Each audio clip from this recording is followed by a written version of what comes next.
আসসালামু আলাইকুম প্রিয় লিসেনার, সবাই কেমন আছেন? আশা করি ভালো আছেন। আমিও অনেকটাই ভালো আছি আপনাদের দোয়ায়। চলে আসলাম আবারও আমি জীবন হুতেফে মুহিত এমজেতে। আজকে আপনাদের সামনে আমি 3টি ঘটনা শেয়ার করব। প্রথম যে ঘটনাটি একজন তান্ত্রিক ভাড়াটিয়াকে নিয়ে। এই ঘটনা একজন ভাই আমাকে পাঠিয়েছেন ইমেলের মাধ্যমে। তার নাম হলো রাশেদ। উনার বাড়ি নাটোরে। তো উনি যেভাবে লিখেছেন আমি ঠিক সেইভাবেই আপনাদের সামনে উপস্থাপন করছি। আসসালামু আলাইকুম ভাইয়া, কেমন আছেন? আশা করছি ভালো আছেন। আমি আপনার প্রত্যেকটি এপিসোড শুনেছি, অনেক ভালো লেগেছে। তাই ভাবলাম আমার জীবনে ঘটে যাওয়া ঘটনা আপনার সাথে শেয়ার করি। তো আমার নাম রাশেদ, আমার বাড়ি নাটোরে। আমি একজন স্টুডেন্ট, এবার ইন্টার সেকেন্ড ইয়ারে পড়ি। তো আমাদের 3 তলা একটি বাড়ি আছে, যেটার মধ্যে আমরা 3 তলায় থাকি, আর নিচের যে 2 তলা রয়েছে ওইগুলা আমরা ভাড়া দিই। আমার বাবা একজন ব্যবসায়িক। তো আমাদের যে 2 তলার ভাড়াটিয়ারা হঠাৎ করে বাড়ি ছেড়ে দেয় কোনো কারণ ছাড়াই। তো আব্বু আমাকে বলল, বাবা রাশেদ, 2 তলার ভাড়াটিয়ারা তো চলে গেল, তুমি এক কাজ করো, বাড়ির গেটের সামনে টয়লেট পোস্টারটা দিয়ে আসো বা লাগিয়ে এসো। তখন আমি আমার বাবার কথা মতো বাড়ির গেটের সামনে টয়লেট পোস্টারটা লাগাই। তো আমাদের বাড়িতে ব্যাচেলরদের বাড়ি ভাড়া দেওয়া নিষেধ ছিল। তো আপনারা যারা বাড়িওয়ালা আছেন তারা হয়তো বুঝবেন, টয়লেট বা বাড়ি ভাড়া দেওয়া থাকলে বা লেখা থাকলে বাড়ির সামনে হাজার হাজার ব্যাচেলর আসে বাড়ি ভাড়ার জন্য। তো আব্বু কি করে রিজেক্ট করে দেয়। একদিন এক অদ্ভুত একজন মানুষ আমাদের বাড়িতে আসে এবং কলিং বেল চাপ দেয়। তখন আব্বুও বাড়িতে, আমিও বাড়িতে। তো আমি গিয়ে দরজা খুলি এবং ওই লোকটাকে দেখে আমার অনেক অদ্ভুত লাগলো। আমি তখন ওই লোকটাকে বললাম, কে আপনি, এখানে কি চান? তখন ওই তান্ত্রিকটা বলল, আমি আপনাদের 2য় তলার রুমটা ভাড়া নিতে চাই। তখন আমি বলে উঠি, আপনি কি ব্যাচেলর? তখন তিনি উত্তরে হ্যাঁ বললেন।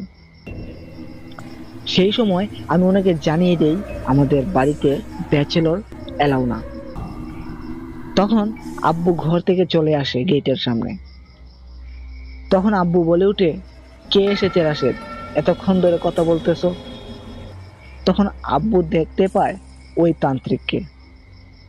তো একটা কথা বলে রাখি, আমার আব্বু তান্ত্রিক, কবিরাজ এগুলোর প্রতি অন্ধবিশ্বাস ছিল। তখন আব্বু বলেন, কি করেন আপনি? উত্তরে তান্ত্রিক লোকটি বলল, আমি একজন তান্ত্রিক। এই কথা বলতেই ওই লোকটিকে আব্বু ঘরে নিয়ে আসে এবং ওনার সাথে কথা বলে 2য় তলাটি ওনাকে ভাড়া দিয়ে দেয়। তখন আমি আব্বুকে বললাম, আব্বু, আরো তো অনেক ব্যাচেলর ভাড়াটিয়ারা এসেছিল, ভাড়া বেশি দিবে বলেছিল, তুমি তো রাজি হওনি, এখন কেন রাজি হলা, তাও আবার অদ্ভুত লোকটাকে ভারী ভাড়া দিয়ে? সেই সময় আব্বু বলে উঠল, ওই লোকটা তান্ত্রিক, ওরা অভিশাপ দিলে লেগে যায়, যাও তুমি তোমার ঘরে যাও। তখন আমি একা বকবক করে ঘরে চলে যাই। পরের দিন ওই তান্ত্রিকটা চলে আসে আমাদের বাড়িতে। সে তো অদ্ভুত টাইপের মানুষ, তার জিনিসপত্র সব অদ্ভুত টাইপ। আমি আর বাবাকে কিছু বলিনি, কারণ বাড়িটা তো বাবার। তো যতদিন যায় আমি লক্ষ্য করি তার ঘরে নানান ধরনের লোক আসে নানান সমস্যা নিয়ে। তো একদিন আমি একটা লোককে জিজ্ঞেস করি, আচ্ছা তুমি ওই অদ্ভুত লোকটার ঘরে গিয়ে কি করছিলা? তখন ওই লোকটি বলল, উনি হলেন তান্ত্রিক, উনি অনেক কিছু জানেন, অনেক সমস্যার সমাধান দিতে পারেন তিনি। তো আমি আবার এগুলা তান্ত্রিক কবিরাজ বিশ্বাস করতাম না। তান্ত্রিক কবিরাজ এরা কুফরি করে। তো একদিন রাতে যখন আমি ঘুমাই, আমি শুনতে পাই কিছু একটা শব্দ, কেউ মন্ত্র পড়ছে, মন্ত্র পড়ার শব্দ। তখন ঘড়ির দিকে তাকিয়ে দেখি 3টা বাজে। তো আমি অবাক হয়ে যাই, এই 3টার সময় কে কি করছে। তখন আমি শব্দ শুনতে শুনতে নিচে গেলাম, গিয়ে দেখি শব্দটা 2য় তলা থেকে আসছে। আমি দেখলাম দরজাটা হালকা খোলা, বাহিরে 3 জোড়া জুতা, কিন্তু ওই তান্ত্রিক তো একা। তখন আমি দেখার চেষ্টা করি ভিতরে কি হচ্ছে। আমি চুপি চুপি যেই তান্ত্রিকের ঘরে প্রবেশ করি, তখন আমি যা দেখি তা দেখার জন্য আমি মোটেও প্রস্তুত ছিলাম না। তখন আমি থমকে যাই, শরীরটা আমার শিউরে ওঠে। তান্ত্রিক বসে বসে মন্ত্র পড়ছে, ডান পাশে একটা মহিলা এবং আরেকটি পুরুষ, আর বাম পাশে 2টা সাদা জিন হাওয়ায় ভাসছে। আমি দেখে আমার পুরো শরীর কাঁপতে শুরু করে। মানে আমি এরকম ভৌতিক বা জিন পেট এগুলো আমি কখনো দেখিনি, এই ফার্স্ট টাইম আমি জিন দেখি। তখন আমার শরীর অটোমেটিক কাঁপতে লাগলো। আমার শরীর কাঁপার ফলে আমার হাত লেগে পিছনে একটা ফুলের টব পড়ে যায় ফ্লোরে এবং ভেঙেও যায়। অমনি ওই তান্ত্রিকটা আমাকে দেখে ফেলে। তখন আমি অনেকটা ভয় পেয়ে যাই, যদি ওই তান্ত্রিক আমার কোনো ক্ষতি করে দেয়, ওই জিনগুলো দিয়ে যদি আমাকে মেরে ফেলে। আমি কিন্তু জিন পেট এগুলো অনেক ভয় পেতাম। তখন ওই তান্ত্রিক বলল, এখানে কি করছো বাবা, এখানে আসো। তখন আমি কাঁপতে কাঁপতে সামনের দিকে এগোই। তারপর তান্ত্রিক বলল, এখানে বসো। আমি বললাম, না বসবো না, তুমি এখানে কি করছো, এরা কারা? তখন তান্ত্রিক বলে, এই যে মহিলাটি বসে আছে তিনি হলেন বিবাহিত মহিলা, ওনার পাশে যিনি আছেন তিনি হলেন ওনার বয়ফ্রেন্ড। ওনারা এসেছেন ওই মহিলার বরকে কালো জাদু করার জন্য, যাতে ওর স্বামী পাগল হয়ে যায়, তারপর এরা দুজন বিয়ে করবে এর জন্য। তখন আমি হাত কাঁপা কাঁপা অবস্থায় ওই 2টা জিনের দিকে হাত উঠিয়ে বললাম, ওরা কারা? তখন ওই তান্ত্রিক বলল, ওরা হচ্ছে খারাপ জিন, ওদের দিয়ে আমি কাজ করাই। তখন আমি বলি, এটা অন্যায়, এটা আপনি করতে পারেন না, আমি আব্বুকে সব বলে দিব, তোমাকে আমি পুলিশে দিব। যেই বলে পকেটে হাত দিয়ে মোবাইলটা বাহির করব, ওই মুহূর্তে ওই তান্ত্রিকটা আমার চোখে কি যেন একটা ছিটা দিল। আমি তখনই অজ্ঞান হয়ে পড়ি। তখন আর কিছু আমি বলতে পারি না। জ্ঞান ফেরার পর আমি নিজেকে আবিষ্কার করতে পারলাম ওই ঘরটাতেই আমি পড়ে আছি, আশেপাশে কেউ নেই। অনেক খোঁজাখুঁজির পর ওই তান্ত্রিককে আমি আর পেলাম না। এই ছিল অদ্ভুত তান্ত্রিকের ঘটনাটি যদি ভালো লেগে থাকে তাহলে অবশ্যই এটি শেয়ার করবেন, এবং লেখার মধ্যে অনেক ভুল ত্রুটি হতে পারে, আপনারা ক্ষমা দৃষ্টিতে দেখবেন। প্রিয় লিসনার্স, ঘটনাটি সবার কাছে কেমন লেগেছে? ভালো লেগে থাকলে লাইক দিন, কমেন্ট করেন এবং শেয়ার করেন। আর এইরকম নিত্য নতুন ভৌতিক এপিসোড পেতে চাইলে আমার চ্যানেলটি সাবস্ক্রাইব করে পাশে থাকুন। তো আর কথা বাড়াবো না, চলে যাচ্ছি দ্বিতীয় ঘটনায়। ঘটনাটি ঘটে সিলেটে। সময়টা 2013 সাল হবে, হয়তো 2013 সালেই হবে। তখন আমি ক্লাস 3-তে পড়ি। আপনারা জানেন সিলেট চা পাতার জন্য বিখ্যাত। তো আমার পুরো ফ্যামিলি আগে সিলেট থাকতাম। আগের এপিসোডে আমি বলেছি, আপনাদের কাছে শেয়ার করেছি যে আমি আগে সিলেট থাকতাম। সিলেট জেলায় চৌখিদিঘি বাঁশবাড়ি একটা এলাকা আছে। যাদের বাড়ি সিলেট তারা হয়তো চিনে থাকবেন। তো ঘটনাটি একটি ছেলেকে নিয়ে। ছেলেটির নাম ছিল সাইমন। অনেক শান্ত প্রকৃতির ছেলে ছিল উনি। তখন ওনার বয়স ছিল 22 কি 23 হবে। বিয়ে করে নাই, কিছুদিন পর হয়তো বিয়ে করত। বিয়ের বয়স হয়ে পড়েছিল। উনি আমাদের পাশের বাড়িতেই থাকতেন। আমাদের বাড়ি থেকে ওনার বাড়িটা দেখা যেত। একদিন সাইমন, মানে যেদিন উনি মারা যায়, মৃত্যুর শেষ দিন, উনি সেদিন অনেক হাসি খুশি ছিলেন।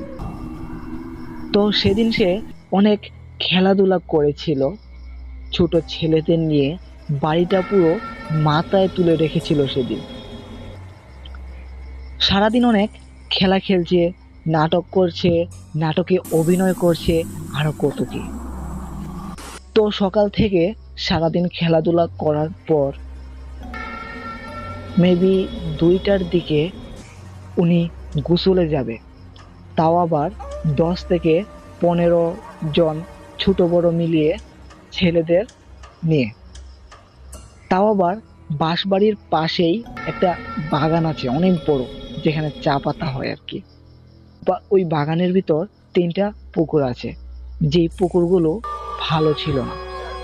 মানুষের কাছে শুনতাম ওই পুকুরগুলো ভালো ছিল না। আবার ওই পুকুরে কি করতো, হিন্দুদের যে পুজো হতো ওই পুকুরে ওই পুজোর মূর্তিগুলা ফেলা হতো। তো সেদিন যায় ওই পুকুরটায়। তো পুকুরে যাওয়ার আগে উনি নাকি ভাত চেয়েছিল ওনার ভাবির কাছে এবং বলেছিল, ভাবি ভাত দাও, শেষ গোসল দিতে যাইতেছি। বা সিলেটি ভাষায় আপনাদেরকে আমি বলি, শেষ বোর পারতে যাইরাম। এটি হচ্ছে সিলেটি ভাষা। শেষ গোসল দিতে যাইতেছি এর সিলেটি ভাষা হচ্ছে শেষ বুড় পাততে যাইরাম। আমিও সিলেটি ভাষা পুরোটা পারি। এখন যেহেতু কিশোরগঞ্জে থাকি তাই বলি না, মানুষ হাসে সিলেটি কথা শুনলে। তো আরেকটা কথা বলে রাখি, সাইমন ভাই উনি যেদিন খেলছিলেন আমি দেখেছি ওনার খেলাধুলা। আগে তেমন একটা খেলাধুলা করতো না, কিন্তু সেদিন অতিরিক্ত মানুষকে হাসিয়েছিল। তো 10 থেকে 15 জন মিলে, মানে যারা যারা সাইমন ভাইয়ের সাথে খেলেছিল তারা সবাই গিয়েছিল ওই 3 পুকুরে। ওই পুকুরটাতে সবাই 3 পুষ্কুনি বলে চিনে থাকেন। তো সবাই যায় ওই পুকুরে। যাওয়ার পর সেখানেও খেলাধুলা অভিনয় করেই যাচ্ছে সবাই। তো সেখান থেকে সবাই জীবিত ফিরে আসতে পারলেও ওই সাইমন ভাই আর ফিরে আসতে পারেনি। তো সবাই যে সময় গোসল শেষ করে উঠতে যাবে তখন সাইমন ভাই গলা সমান পানিতে। তো তখন তাকে নিচ থেকে কে যেন টানতেছে। ওনার সাথে যারা যারা গিয়েছিল সবাই উঠে পড়তেছে। উনি তখন বলতেছে, বাঁচাও বাঁচাও, আমাকে বাঁচাও। তখন সাথের ছেলেরা মনে করেছে উনি হয়তো অভিনয় করতেছে, কারণ এটা তো যে কারো মনে হবে। সারাদিন যেহেতু অভিনয় করেছে সেহেতু এখনো সাইমন ভাই অভিনয় করতেছে। তখন ছেলেরা উঠে বলল, অনেক অভিনয় করছো, এখন উঠে পড়ো। কিন্তু না, উনি আর উঠে এলো না। অনেকে অনেক কিছু বলে থাকেন, পানির নিচে অনেক কিছু আছে বা থাকে। কেউ বলে ঢেউ আছে, আর নানান মানুষ নানান ধরনের কথা বলে থাকে। তো কিছুক্ষণ পর উনি তলিয়ে যায় আর উপরে উঠে আসে না। তখন ওই ছেলেরা অনেকটা ভয় পেয়ে যায়, এটা কি হলো? পুকুরে পানি কম, তাও সে সাঁতার পারে, তাহলে উনি উঠছেন না কেন? এরা মনে করেছিল পানির নিচ থেকে কেউ টান দিয়ে ওনাকে নিয়ে চলে গেছে। এই ভয়ে কেউ আর নিচে নামেনি। অনেকক্ষণ হয়ে গেল, কোনো খোঁজ নাই সাইমন ভাইয়ের। বাড়িতে খবর চলে গিয়েছিল। তখন বাড়ির সবাই চলে যায় ওই 3 পুকুরে। তখন বাগানে যারা থাকে বা যারা চা পাতা সংগ্রহ করে, তাদের 2 জন পুকুরে এসে নামে। নেমে দেখে পুকুরের মাঝখানে সাইমন ভাই। ওনার হাঁটু পর্যন্ত মাটির নিচে পোকা। তারপর ওনারা কি করলো, ওনারা টান দিয়ে উপরে তুলে আনেন সাইমন ভাইকে। তখন বাড়ির সবাই কান্নাকাটি রোল পড়ে যায়। পানি থেকে টানে তুলে পালস পরীক্ষা করে দেখা যায় উনি মৃত। এই ছিল একটি রহস্যময় ঘটনা। ঘটনাটি কেমন ছিল কমেন্ট করে জানান। ভালো লেগে থাকলে লাইক দিন, কমেন্ট করেন এবং শেয়ার করেন। আর আমাদের এরকম নিত্য নতুন ঘটনা পেতে আমাদের চ্যানেলটি সাবস্ক্রাইব করে পাশে থাকুন। তো আমরা চলে যাচ্ছি তৃতীয় ঘটনায়।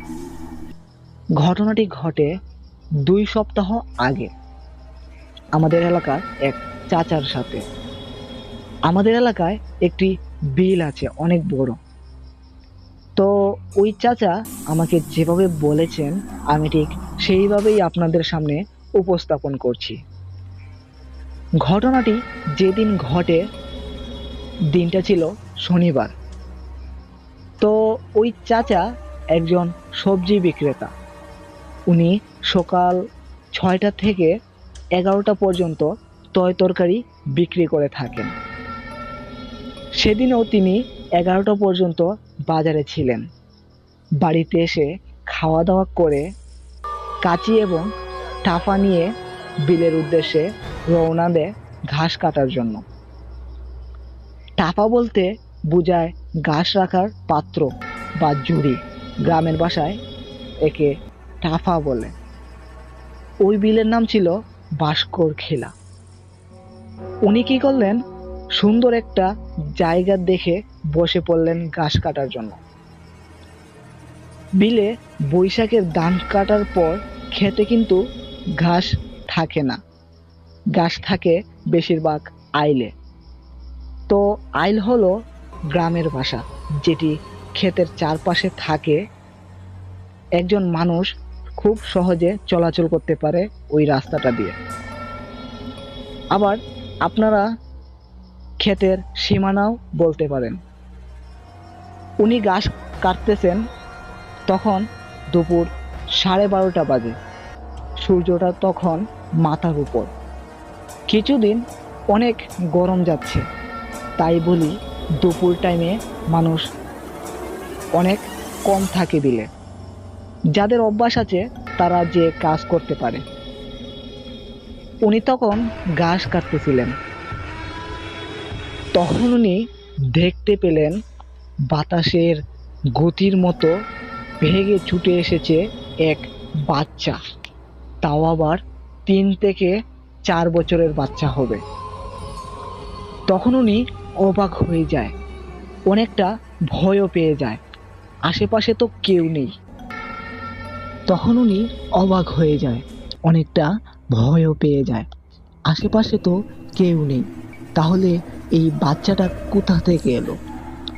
সেই মুহূর্তে ওই বাচ্চাটা কি করলো, ওই চাচার 2 গালে 4টা 8টা থাপ্পড় দেয়। এই থাপ্পড় খেয়ে চাচার মাথা ঘুরতে থাকে। অতঃপর চাচা অজ্ঞান হয়ে যায়। কিছুক্ষণ পর কেউ এসে কাকার চোখে পানি দিয়ে কাকার জ্ঞান ফেরায় এবং এই লোকটা দেখতে পায় ওই বাচ্চার 5টা আঙ্গুলের দাগ ওই চাচার 2 গালে। তারপর চাচাকে বাড়িতে নেওয়া হয়। সেদিনেই চাচার জ্বর উঠে পড়ে। টানা 1 সপ্তাহের পর তিনি সুস্থ। প্রিয় লিসেনার্স, ঘটনাটি কেমন ছিল কমেন্ট করে জানান। আমি এবং মামুন ভাই সবসময় বলে থাকি, ভৌতিক বা প্যারানর্মাল যে বিষয়গুলা, এগুলা কিন্তু সবার সাথে ঘটে না। যার সাথে ঘটে সেই মানুষটাই শুধু উপলব্ধি করতে পারে। বিশ্বাস করা বা না করা পুরোটা আপনার বিষয়। এই ছিল আজকের ঘটনা। তো প্রিয় লিসেনার্স, ঘটনাটি আপনাদের কাছে কেমন লেগেছে? আশা করি ভালো লেগেছে। যদি ভালো লেগে থাকে তাহলে অবশ্যই লাইক দিন, কমেন্ট করেন এবং শেয়ার করেন। আর এইরকম নিত্য নতুন ভৌতিক এপিসোড পেতে চাইলে আমাদের চ্যানেলটি সাবস্ক্রাইব করে পাশে থাকুন।